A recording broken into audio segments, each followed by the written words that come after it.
not surrender this. And this has got to be the best team on the floor. Thunder from down under. And despite having to swap out an athlete at the last minute, Matt DeLugos in the back there stepping in. They sit in second place.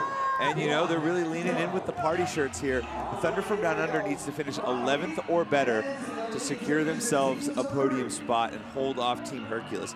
Now that assumes Hercules wins the event.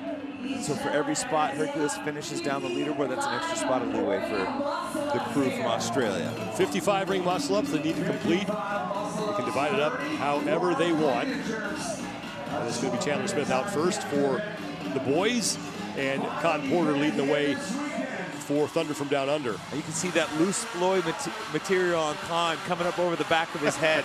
You know, maybe it's good for deleting gin and tonics at a nightclub on the weekend, but it's not great for muscle-ups. Fashion over form on this one, I guess. He's finding a way to work through it. The time to beat belongs to the L&D Warriors, 6 minutes, 50 seconds.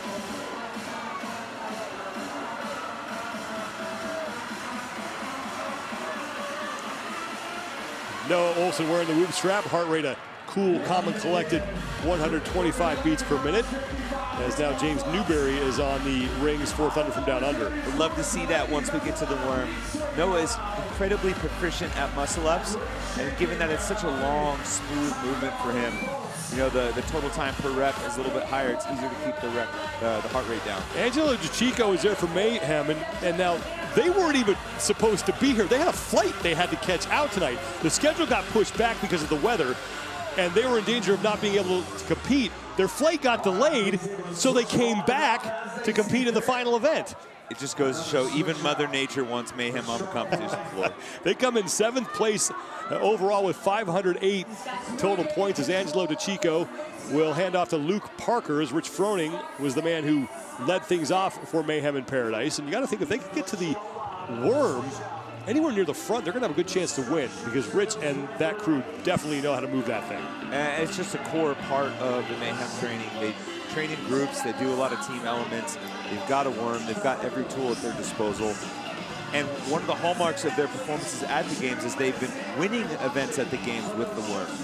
There are the standings as Mayhem in Paradise comes in 7th place overall. And the top three have really separated themselves from the rest of the field. All three of those teams would need a disaster to not stay where they are right now. We were just talking about Mayhem and the ability to mix it up. Well, you know, they're in 7th right now. They're about 40, 50 points away from Sam Sorella-Man in 4th. But what we've seen is some of the teams in this top 10 have had finishes outside the top 15, outside the top 20. And Mayhem is one of those teams that's been able to win multiple events this weekend. So if they hit another home run, you could see some chaos. Travis Mayer hopping off the rings for the boys. And I believe that will bring Chandler Smith back, as he was the first man out. And so the boys have worked all three of their athletes through the rings. And Con Porter has ditched the flowing shirt. Tarps off, boys. He's back on the muscle-ups. And now Con Porter will bring in James Newberry.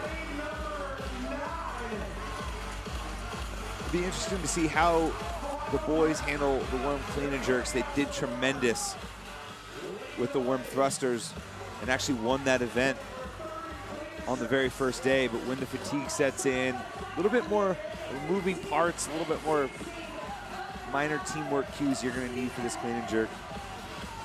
Hercules in the bottom right side of your screen, they are to the worm. First team in the top 3 to pick that thing up. Now the boys are there, and so is Thunder from down under. And it should be noted that, you know, while they're all accomplished individuals, Hercules, Roy Gamboa, Travis Williams have a ton of team experience. They spent a couple years during sanctionals going after the team competition at a Don't Stop crew at the games, competing in Dubai, all over the place. The Minutemen, they were the first team to the worm, but now things are starting to even up here as far as the battle for the lead is concerned. The 2022 CrossFit Open is right around the corner, about a month away, and you can register now.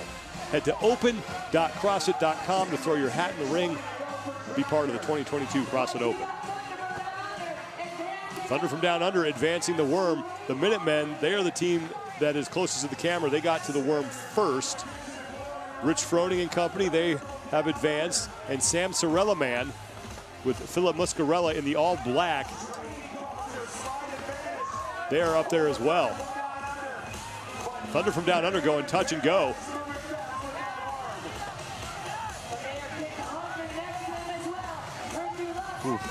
See Matt DeLugo's having to work a little extra hard there, being the tall man in front. The cadence and the arc of the worm from each rep is just going to be a little bit longer for him. 289 pounds on the worm in total. And usually 4 people are handling that thing. This one has been reduced in weight, but it's still awkward. You can see the difference in hand and placement on the worm right there. You know, so DeLugo's had a ton of slack in front of him, where it looked like the crew from Mayhem a little bit more balanced. Rich didn't have as much slack in front of him.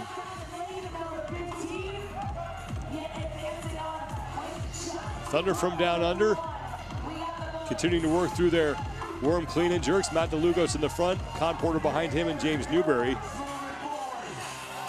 And here come the boys, Noah Olson in front, followed by Chandler Smith and Travis Mayer. And then on the left side of your screen, it's Mayhem and Paradise Froning in the front with DeChico and then Luke Parker. The Minutemen, they are your leaders in lane number 9.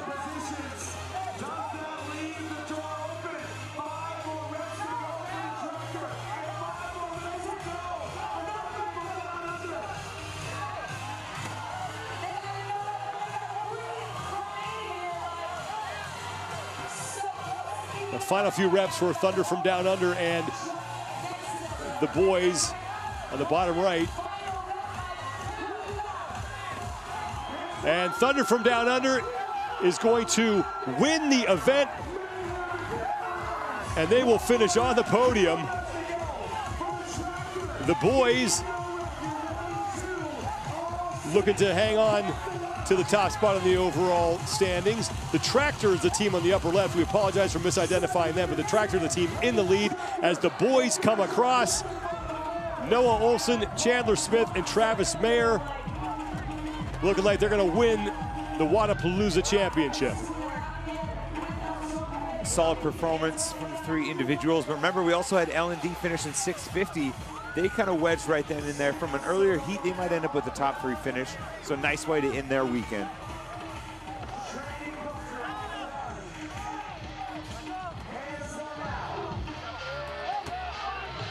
A 12-minute time gap in this event. This is Team Hercules. And remember, they had 592 total points. They had a 42-point lead on Sam Sorella-Man. And we just saw the Smith bros come across the line.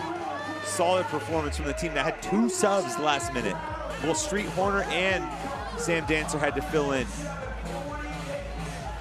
Travis Williams hits the buzzer. He, Logan Collins, and Roy Gamboa are done. Here's the French GoWad team. I'd like to thank them for always wearing the same thing, making them very easy to identify. Oui, oui. And Willie Georges, beret and all. Is that a baguette? It is. So we've covered all the bases there. All they need is a lit cigarette. Finish the Holy Triumvirate for France.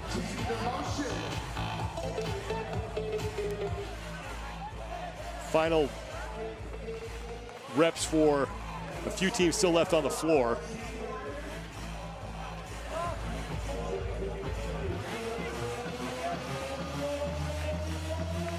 Looks like training culture getting across.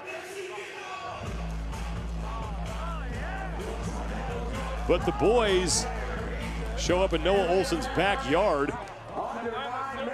and really dominate this competition. 4 event wins. Coming into this event, they had yet to finish lower than 3rd. This actually might be their worst finish of the competition, and it could be 4th. Man, they really let off the gas at the end there, Sean. Kind of slipping.